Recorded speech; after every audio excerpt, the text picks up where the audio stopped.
আচ্ছা, সকলে মনে হয় এখনো জয়েন করেননি।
আচ্ছা, আমরা স্টার্ট করে দিই, বাকিরা আশা করি খুব দ্রুতই জয়েন করে ফেলবে। সো আমরা এতক্ষণ দেখলাম যে পিয়ারসন কোরিলেশন আসলে কিভাবে বের করতে হয়। তো সেটি দেখার পরে আমরা একটা নির্দিষ্ট ভ্যালু পেলাম। যে ভ্যালুটা কিভাবে আমরা স্টোর করব সেই বিষয়টাও আমরা দেখলাম। এখন এই যে ভ্যালুটা আমরা পেলাম, এই ভ্যালুটা অ্যাকচুয়ালি কি মিন করে, হোয়াট ডাজ মিনস দ্যাট, এটা আমাদেরকে একটু জানতে হবে। আর এই ভ্যালুটা পজিটিভ নাকি নেগেটিভ, এটা জানার জন্য আমাদের যে পাওয়ার পয়েন্ট স্লাইড আছে সেখানে একটা স্কেল দেওয়া হয়েছে। যে স্কেলের মধ্যে আপনারা দেখতেই পাচ্ছেন যে 4 এর উপরে বা মানে অ্যাবভ 4 এবং বিলো 0.59 এটা যদি হয় তাহলে মডারেট কোরিলেশন। দ্যাটস মিন এই জায়গাতে যদি থাকে সেটা কিন্তু আমরা অ্যাপ্রুভ করতে পারবো for being Pearson correlationship. Different different অ্যানালাইসিসের ক্ষেত্রে এই রেঞ্জটাও ডিফারেন্ট ডিফারেন্ট হয়, এবং এই ক্ষেত্রে সফটওয়্যার চেঞ্জের সাথে সাথে আপনার বিভিন্ন সময় অ্যানালাইজের পয়েন্টগুলো চেঞ্জ হয়ে যেতে পারে। নট নেসেসারি প্রত্যেকটা সফটওয়্যারের জন্যই আপনার এই ফোকাল পয়েন্টটা সেম হবে। এই পয়েন্টটা চেঞ্জ হতে পারে সফটওয়্যারের উপরে বেস করে। বিভিন্ন সফটওয়্যারের বিভিন্ন স্ট্যান্ডার্ড ভ্যালু, টুলস এগুলো থাকতে পারে। স্যার আমাদের ক্লাসটা কি রেকর্ড হচ্ছে? হ্যাঁ, আমাদের আচ্ছা, ক্লাসটা রেকর্ড হচ্ছে। ওই যে সাউন্ডটা শোনা যাচ্ছে না স্যার, ওই যে ওই দিনের মতো আবার প্রবলেম না তো? সাউন্ড শোনা যাচ্ছে না? না না, বলছি ওই যে লাস্ট ক্লাস তো সাউন্ড শোনা যায় না, অডিও শোনা যায় না। এটা বলছি স্যারকে এখন হ্যাঁ। হ্যাঁ, হ্যাঁ, হ্যাঁ, হ্যাঁ, এইটা নিয়ে তো কথা হচ্ছিল। আশা করি সমস্যা হওয়ার কথা না, আমরা তো ফিক্স করলাম।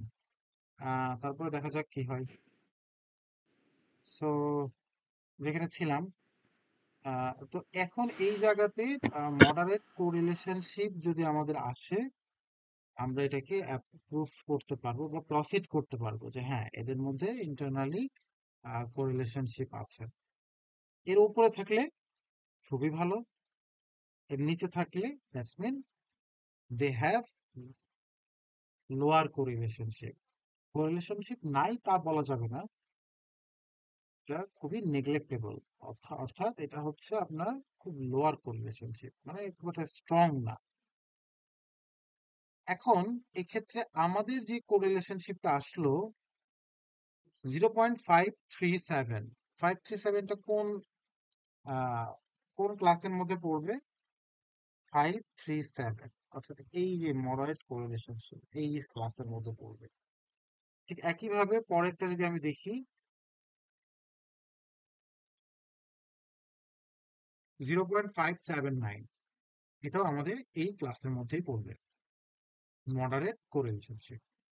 তাহলে এটাও আমরা নির্ণয় করতে পারলাম যে এটা আসলে কোন কোরিলেশনশিপ ইন্ডিকেট করে।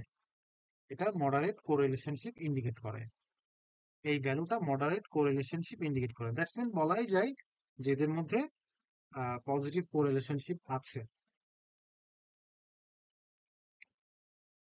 এইটুকু আমাদেরকে এই ক্লাসে বুঝতে হবে। আমরা রিপোর্টে কিভাবে উল্লেখ করব সেটা আমরা পরে দেখব, ওটা নিয়ে ওয়ারিড হবেন না। আমরা এইটুকু বুঝতে পেরেছি কিনা সেটা একটু আমরা ক্লিয়ার করি সবাই। একটু বলেন আমাকে যে এই বিষয়টা নিয়ে আপনাদের কোনো কনফিউশন আছে কিনা।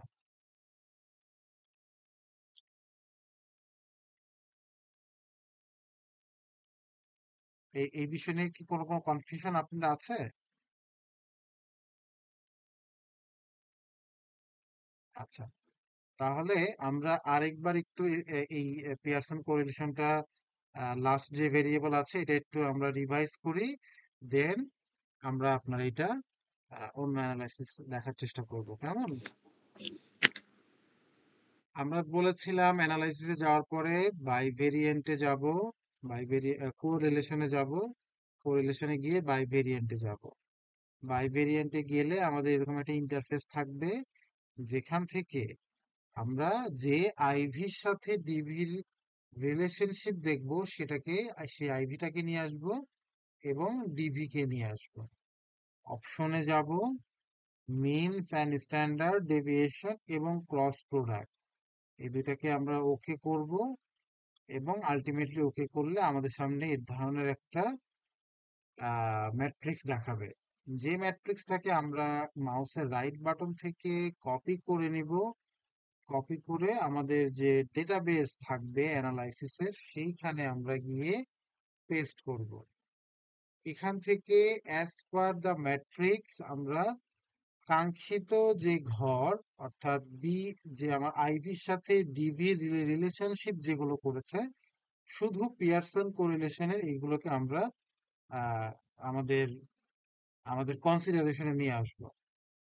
অর্থাৎ এই এই জিনিসগুলোকে আমরা আমাদের পিয়ারসন কোরিলেশনে কনসিডারেশনে নিয়ে আসব, এইগুলোকে আমরা কনসিডারেশনে নিয়ে আসব, বাকিগুলোকে আমরা কনসিডারে নিব না। তাহলে এদের মধ্যে সবচেয়ে হাইয়েস্ট ভ্যালু কোনটা? 623, 648। 648। 648 ইজ দ্য বেস্ট ভ্যালু। তাহলে বিপিআর, এই বিপিআরটা আমরা কোথায় লিখবো? আমাদের যে ওয়ার্ড ফাইল, কোথায় ওয়ার্ড ফাইল? এই যে ওয়ার্ড ফাইল, এই আমরা এই অ্যানালাইসিসের নিচে বিপিআর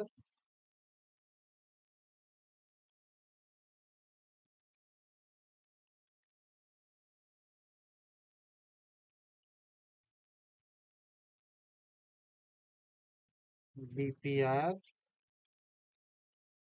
পিআরআই ইকুয়াল টু 0.623, 48 48 48 ছয়শো 48। আটচল্লিশ 648, এটাই আমাদের হচ্ছে ভ্যালু। এখন এই ভ্যালুটা কোন ক্লাসের আন্ডারে পড়বে? কোন ইন্ডিকেটর? Moderate high কোরিলেশনশিপ। এই মডারেট হাই কোরিলেশনশিপ, এইটুকুই আমাদের আহ, এখন পর্যন্ত কাজ, এবং এইটুকু আমরা যদি নির্ণয় করতে পারি বা বুঝতে পারি, তাহলে আমরা পরবর্তী রিপোর্ট রাইটিংটা সহজেই করে ফেলতে পারবো। ঠিক আছে, সকলে কি ক্লিয়ার? স্যার এই পর্যন্তই কি এসপিএস এর কাজ? না, আরেকটা অ্যানালাইসিস আছে। এটা হচ্ছে পিয়ারসন কোরিলেশনশিপ। এরপরে আমরা আরেকটা ছোট্ট অ্যানালাইসিস, না একটু বড়, একটু বড়, ওই অ্যানালাইসিসটা একটু দেখবো। ওই অ্যানালাইসিসটা হচ্ছে, নাম আমরা বলছি ফ্যাক্টর অ্যানালাইসিস। ফ্যাক্টর অ্যানালাইসিসটা একটু দেখি আমরা স্যার ওটা কিভাবে। কালকে দেখলে হয় না স্যার? মানে নেক্সট ক্লাস। নেক্সট ক্লাসে? জি স্যার। আচ্ছা, ঠিক আছে, অসুবিধা নাই। তবে ফ্যাক্টর অ্যানালাইসিসটা আমরা একটু টাচ করে রাখি, আমি জি পুরোটা জি দেখাবো না। হ্যাঁ, টাচ জি করে রাখি, জাস্ট হাতে খড়ি দিয়ে রাখি। জি আচ্ছা, স্যার। জাস্ট এই ইন্টারফেস থাকবে আপনার সামনে, very very known for you.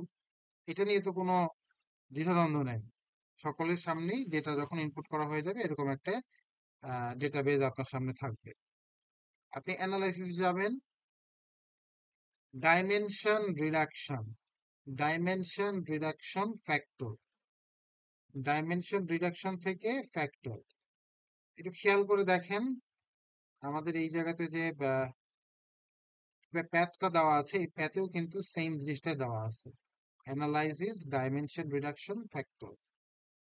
ঠিক আছে? আচ্ছা, এখন আমরা এই প্যাথে যখন আসবো ডাইমেনশন রিডাকশন ফ্যাক্টর, তখন দেখেন এরকম একটা আমাদের ইন্টারফেস দেখাবে। অ্যাজ ইউজুয়াল আপনারা এরকম ইন্টারফেস প্রত্যেকটা অ্যানালাইসিসে পাচ্ছেন। তো কোন ভেরিয়েবল গুলোকে নিব আমি? আমি নেব এই যে ডেমোগ্রাফিক ডেটা, এগুলো বাদে যতগুলো ভেরিয়েবল আছে আমাদের কোশ্চেনিয়ারের সবগুলোকে নিব আমি, সবগুলোকে মার্ক করব, সবগুলোকে মার্ক করব, সবগুলোকে মার্ক করে আমি এই রাইট সাইডে নিয়ে আসবো। এখানে বেশ কয়েকটা অপশন দেখতে পাচ্ছি এবং প্রত্যেকটাতে ছোট ছোট ছোটখাটো একটু কাজ আছে। আচ্ছা, এই জায়গা থেকে আমরা কেমো অ্যান্ড বাটলার টেস্ট এটাকে আমরা ওপেন করে দিব, মানে এটা এই অ্যানালাইসিসটা আমরা দেখব। এক্সট্রাকশন, এই এক্সট্রাকশন থেকে আমাদের কোনো কাজ নেই, এটা যেমন আছে সেরকম থাকবে। রোটেশন, এখান থেকে আমরা ভেরি ম্যাক্স এই অপশনটা চুজ করব, ভেরি ম্যাক্স। স্কোর, স্কোর থেকে display factor score coefficient matrix, এটা আমরা অন করে দেব। এবং লাস্ট হচ্ছে অপশন, এখান থেকে সাপ্রেস স্মল কোএফিশিয়েন্ট, এটাকে অন করে দেব। অন করে দেওয়ার পরে এইটার ভ্যালু থাকবে 0.50, শুধু 50 না, 0.50, আগে একটা পয়েন্ট আছে, 0.50, অ্যাবসলিউট ভ্যালুটা হবে 0.50। আবার দেখি প্রথম থেকে,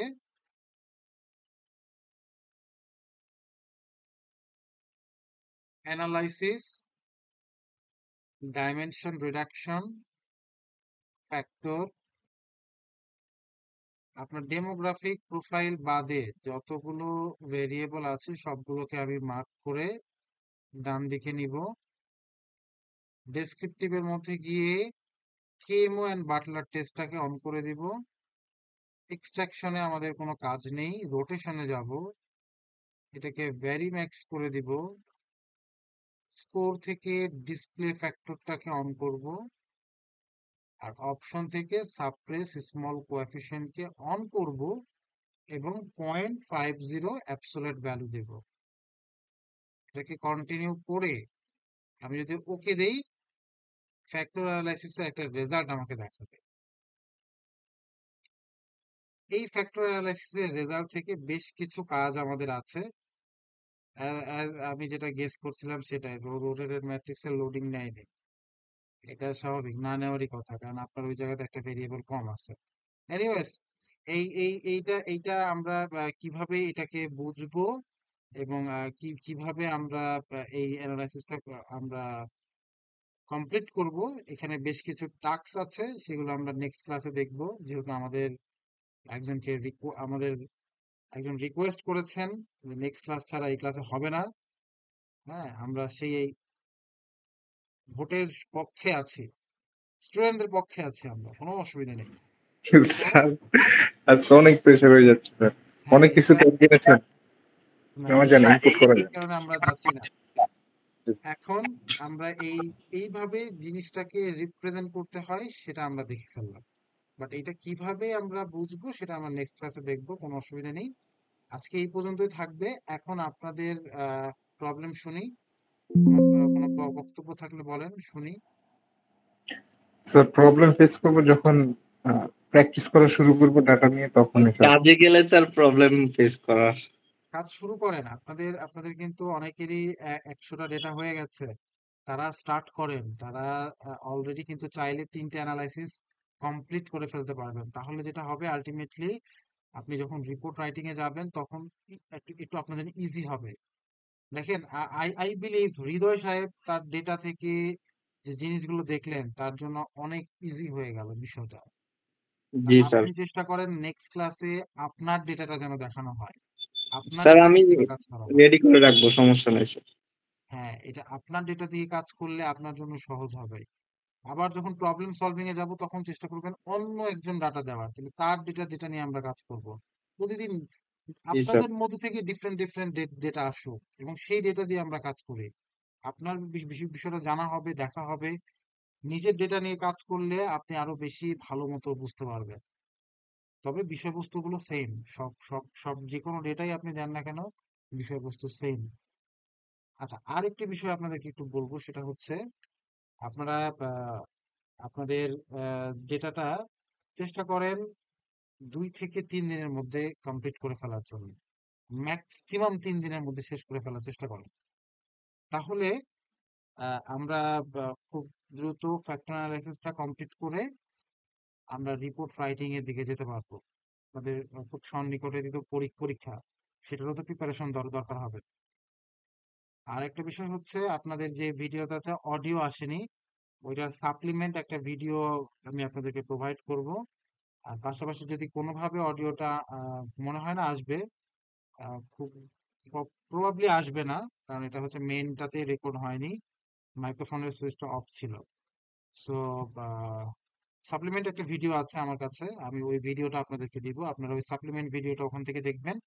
পাশাপাশি আমি চেষ্টা করেছি আগের ক্লাসে মূল জিনিসগুলোকে এই ক্লাসে রিপিট করানো হয়েছে, টেবিল থেকে শুরু করে রিলায়েবিলিটি টেস্ট।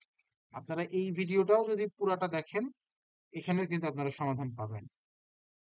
ঠিক আছে, আজকের ক্লাসে 2টা পার্ট হয়েছে, রেকর্ডটা 2 পার্টে যাবে, 1 পার্টে না 2 পার্টে যাবে। সো এই 2টা ভিডিওটাই আপনারা দেখলে আশা করি অনেকটাই ক্লিয়ার হয়ে যাবে। আর নেক্সট ক্লাসে আমি আশা করব আগে আপনারা কমপ্লেন, মানে আই মিন কমপ্লেন ঠিক না, আপনার সমস্যাগুলো প্রবলেমগুলো দেখাবেন, যে এই জায়গাতে আপনি কাজ করবেন, প্রবলেম বের হবে, সেই প্রবলেমটা একটু দেখাবেন। তাহলে প্রবলেম সলভিংটা আগে হলে আপনার জন্য বিষয়বস্তুগুলো ইজি হবে আরো। তো আজকে জি এই স্যার। পর্যন্তই স্যার। স্যার আপনাদের যদি কোনো কোশ্চেন না থাকে তাহলে জি ঠিক আছে, শেষ করে দেন। Thank you, good night, bye bye. Sir আসসালামু আলাইকুম, গুড নাইট। আসসালামু আলাইকুম। Thank you.